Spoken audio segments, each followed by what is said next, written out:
Okay. And we are live.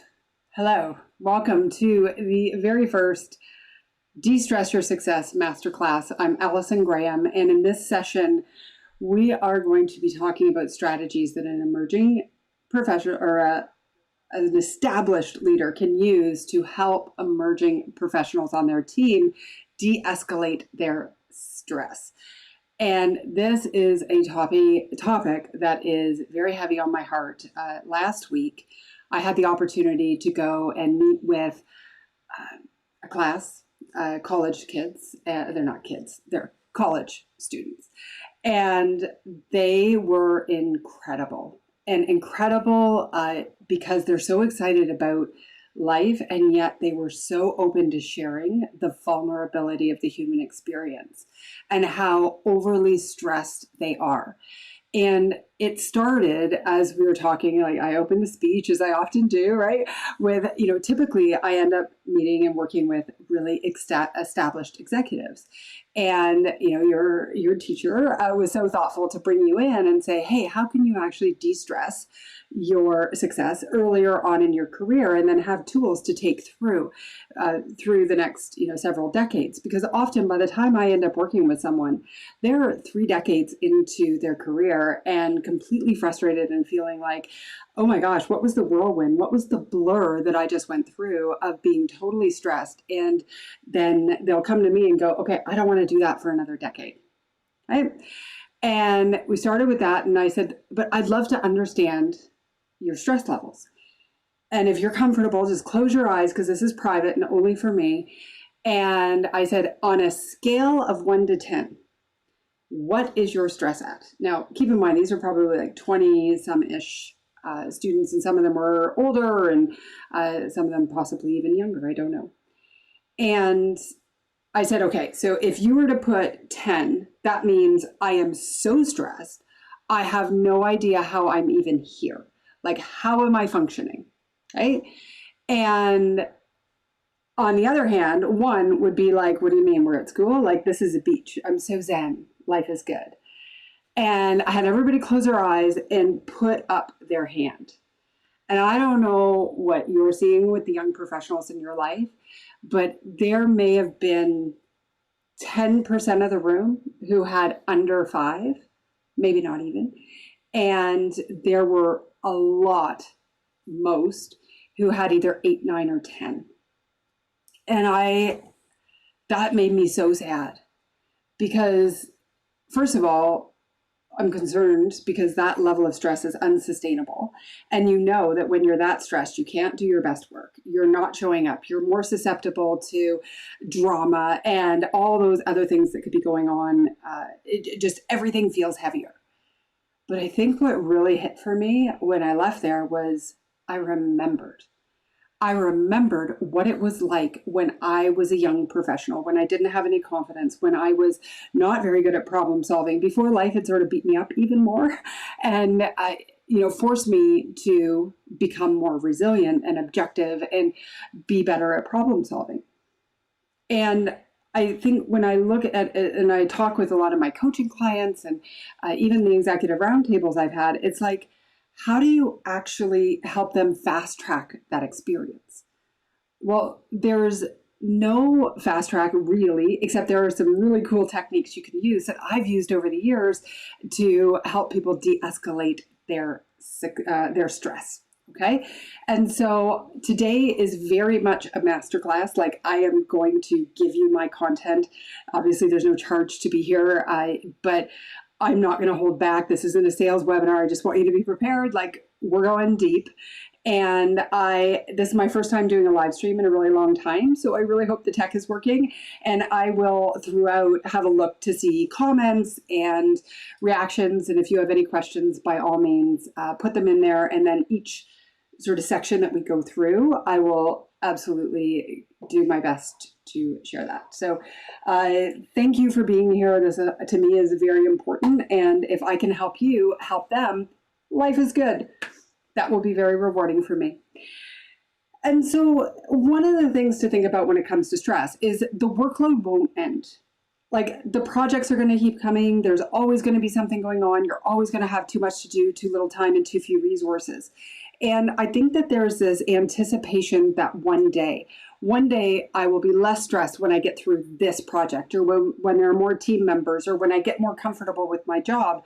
And I heard this like across the board.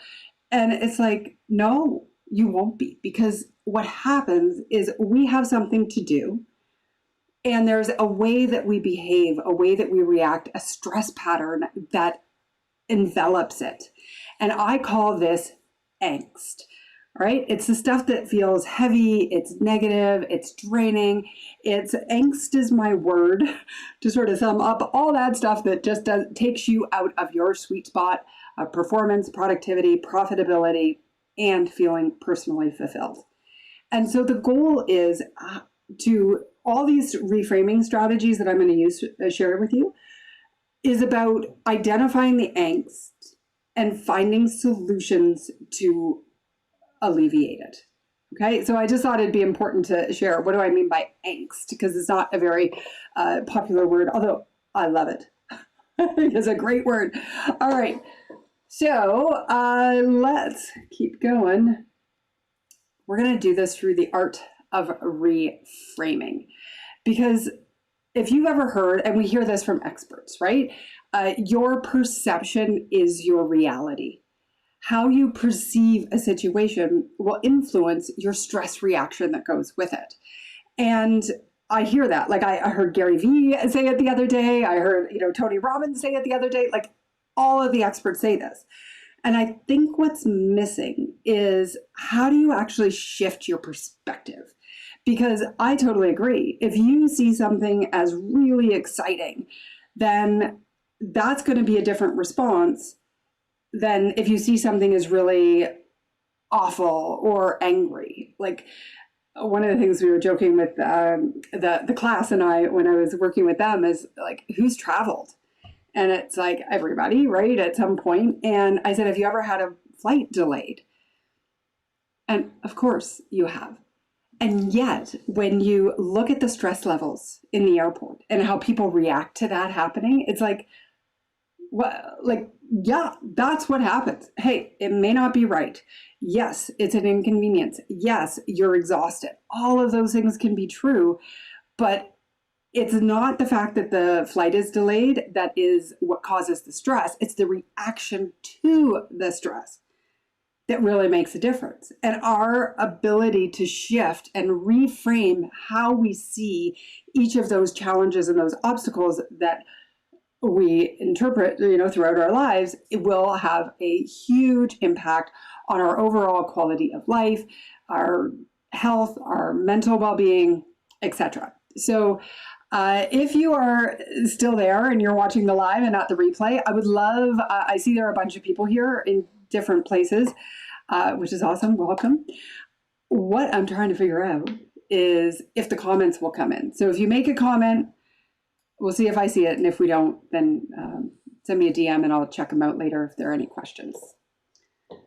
So reframing. This can be considered very much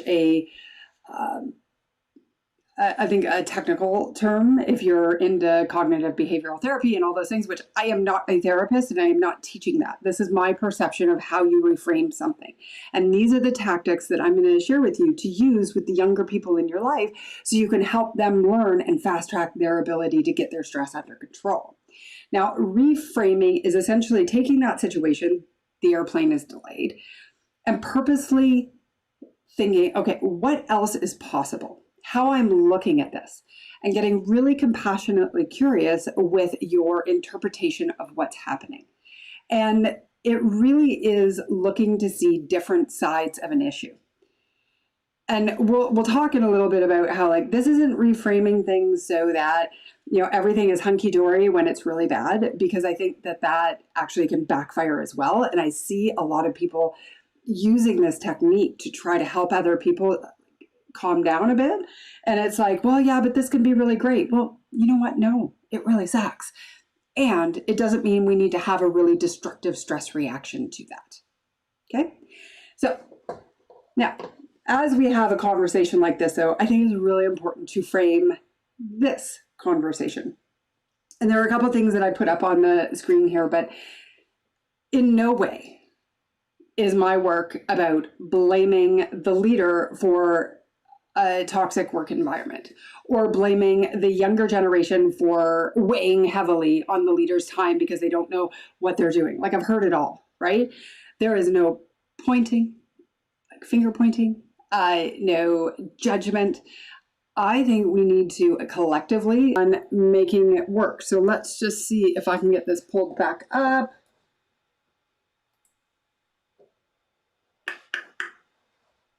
That full screen. Okay, we're in. I think so. Give me 1 second. I will edit this out.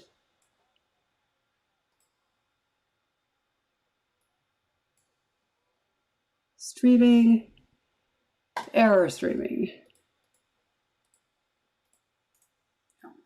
I'm going to post a new stream for an hour and a half from now. I am so sorry if you have set aside your lunch hour for this, but it's got to be fixed because now we've disconnected from different places and this is too important. So I will start over again, and who knows, maybe I'll come up with something brilliant to say between now and then, and that's why it happened. See, it's a reframe. I'll go with silver lining thinking on this one. And the irony is I have 3 backup Wi-Fi, so I have no idea what happened. But anyway, let's come back. I will repost and we'll start anew. Be sure to go over to my website there, AlisonGraham.com/masterclass-1, and I will send out an updated link at that point. Thank you for being here, who is here, the people who are here. Anyway, I'll see you in a bit.